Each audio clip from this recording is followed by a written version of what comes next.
We want to solve this system of linear equations. And I know your initial reaction is to just want to skip this problem because it has fractions in it. You do not need to be afraid of the fractions. We can get rid of the fractions just like we got rid of the decimals in the problem earlier in this lesson. So what you're going to do is we want to multiply this top equation by a number that will get rid of all of the fractions. So basically you want to look at those fractions, 1/2, 1/8, and -3/8, and think about what would be the common denominator. Now, the common denominator would be 8.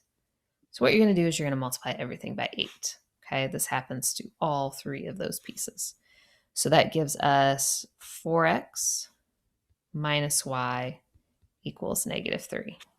Okay, so just multiply by whatever the common denominator would be, get rid of the fractions, and then you have this delightful problem that we can solve real quick. I didn't do anything to the second equation, and I noticed that I already have 4x and -4x, so I can go ahead and eliminate. Oh, I also have -y and y, so that eliminates. So I get 0 equals, those eliminate, 0 equals 0. This is a true statement, okay? On the last problem, we had 0 equals 11, which clearly is not true, but 0 does equal 0. So this means that there are infinitely many solutions. Infinitely many solutions.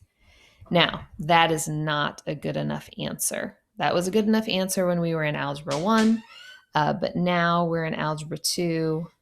Oh, I'm sorry, it was a good enough answer in Algebra 2. Now we're in college algebra, not good enough. So remember what I said before. This means that these are the same line, whatever the line looks like. They're right on top of each other, and it is the exact same line. Not every point is on that line. So we need to create a way to tell how to find the points on this line. So what you're going to do is we're going to say, look, it doesn't matter which one, we'll say x. Let x be the letter A, okay? That's fine. Now, I'm going to go to this equation and plug in A. And then I'm going to solve this one for the other variable. I'm going to solve it for y. So it'll be 4a plus 3. Okay, so this means that my solutions are, my x-coordinate is a, and my y-coordinate is 4a plus 3. Yes, there are infinitely many solutions to this problem, and they all are in this form. If I want to generate a solution to it, I would just plug in a number for a. So maybe I would plug in 1, and then plug in 1 over on the y value too, and that would give me 7. So that means the 0.17 is a solution. I could plug in 2 for a, and for the y coordinate too. 211 is also a solution. I could plug in 5. 523 is also a solution.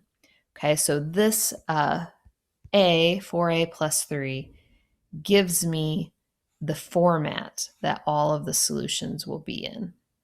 Okay, so it is not good enough anymore to tell me, oh, there's infinitely many solutions.